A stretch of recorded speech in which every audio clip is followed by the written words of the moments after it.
Lockdown से पहले गीता के घर का नजारा कुछ ऐसा था कि रोहन ऑफिस जाता था और शिविन स्कूल। जिनके घर से जाने के बाद गीता काम खत्म करके बाकी समय आराम करती थी। लेकिन लॉकडाउन के बाद ऑफिस और स्कूल घर में ही खुल गए और इससे गीता का हाल वो तो आपको देखने में ही मजा आएगा। शिविन, ओ शिविन, महाराज उठने के लिए क्या 21 तोपों की सलामी लेंगे? अरे बिस्तर से बाहर निकल, ऑनलाइन क्लास स्टार्ट होने वाली है। अरे तुम भी हद करती हो, स्पीकर की तरह चिल्लाने की क्या जरूरत है? दिख नहीं रहा मेरी कॉन्फ्रेंस चल रही है। अब कैमरा और स्पीकर ऑन कर रहा हूँ, मुझे कोई शोर नहीं चाहिए। इस पर जैसे ही रोहन लैपटॉप का कैमरा और स्पीकर ऑन करता है तभी कुकर की सीटी बजती है। करा लो अब इसे चुप। लॉकडाउन नहीं हुआ, मेरी मौत का फरमान जारी हो गया। दोनों बाप बेटे ने नाक में दम किया हुआ है। ऐसा बोलकर गीता वहां से शिविन के कमरे में पहुंच जाती है, जहां शिविन अभी भी सो रहा होता है। ओ आलसी, अब अगर 5 मिनट में नहीं उठाना तो आज तेरा गेम और यूट्यूब कैंसिल। माँ की बात सुनकर शिविन बिना 1 मिनट गंवाए उठ खड़ा होता है। उठ गया, अभी नहाकर भी आता हूँ। ये नाटक कहीं और, मुंह पर गीला कपड़ा मार और पढ़ने बैठ। शिविन की ऑनलाइन क्लास स्टार्ट हो जाती है, जिस पर गीता उसे वहां बिठाकर रसोई में चली जाती है। थोड़ी देर में उसे कमरे से कुछ आवाज सुनाई देती है, जिसे सुनकर वो कमरे में वापस आती है। हाय राम, तुझे क्लास अटेंड करने के लिए बोला था, कैमरा ऑफ करके बिस्तर पर नाचने के लिए नहीं बोला था। मम्मी मुझे कुछ समझ नहीं आ रहा, आप बाद में पढ़ा देना ना, वैसे भी अटेंडेंस तो लगी गई है।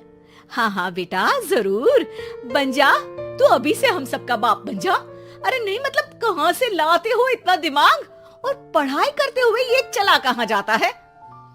नाइस क्वेश्चन, दिमाग से पूछकर बता दूंगा। शिविन की बातों से परेशान होकर गीता उसे मारने के लिए जैसे ही आगे बढ़ती है तभी वो कमरे से बाहर भाग जाता है।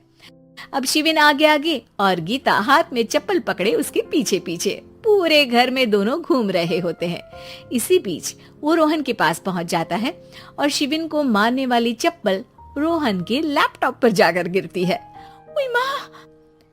मम्मी, अब पापा को चप्पल मार रही हो? वो आज तक के रिपोर्टर, चुपचाप जाकर क्लास अटेंड कर ले, नहीं तो अगली तेरे पीछे लगेगी। इस पर शिविन वहां से चला जाता है, जिसके बाद रोहन गीता से कहता है, इस सर्कस के लिए कुछ बोलना चाहोगी?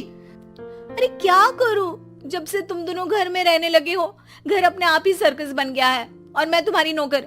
कभी बेटी को संभालो तो कभी बाप के नखरे उठाओ। इन्हीं सब उथल पुथल में दिन बीतते रहते हैं, जिसमें हर रोज घर के अंदर कुछ नया सियप्पा खड़ा मिलता है, जो ज्यादातर शिविन और रोहन की ऑनलाइन स्कूल और ऑफिस से रिलेटेड ही होता है। एक सुबह, शिविन चल उठ, आज की क्लास जल्दी है। कैमरा ऑफ करके आप अटेंड कर लो। अरे ऐसे छित्तर पड़ेंगे, दादी नानी सब एक साथ याद आ जाएंगी। गीता की लाख मशक्कतों के बाद क्लास तो खत्म हो जाती है, लेकिन उसके बाद शिविन फोन इस्तेमाल करते हुए इंस्टाग्राम रील बनाने लगता है। रसोड़े में कौन था? तुम थी, मैं थी, कौन था? हाँ, मैं गरीब हूँ। अरे ओ गरीब के बेटे, आजा, मैं बनाती हूँ तुझे गरीब। मैं बताती हूँ रसोड़े में कौन था।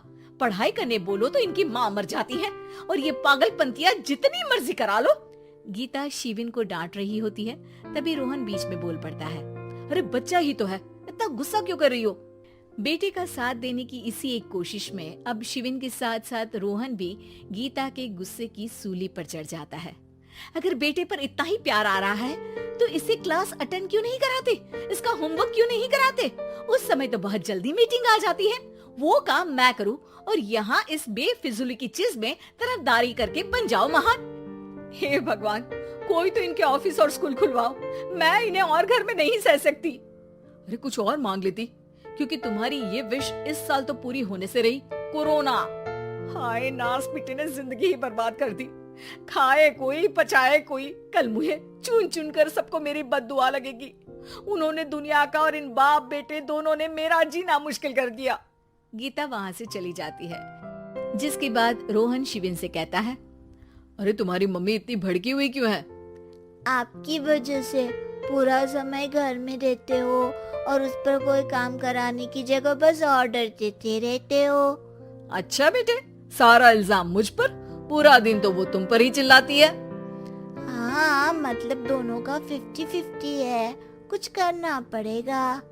वो कहते ना, make the best out of worst. I have an idea. वैसे तुम्हारी माँ सही कहती है, बहुत जुबान चलाने लगे हो, कम बोला करो। अगली सुबह रोहन और शिविन अपनी गलती को सुधारने के लिए गीता के उठने से पहले घर का आधा काम खत्म कर देते हैं, जिसे देखकर गीता खुश हो जाती है और फिर बाकी बचा काम वो तीनों मिलकर पूरा कर लेते हैं।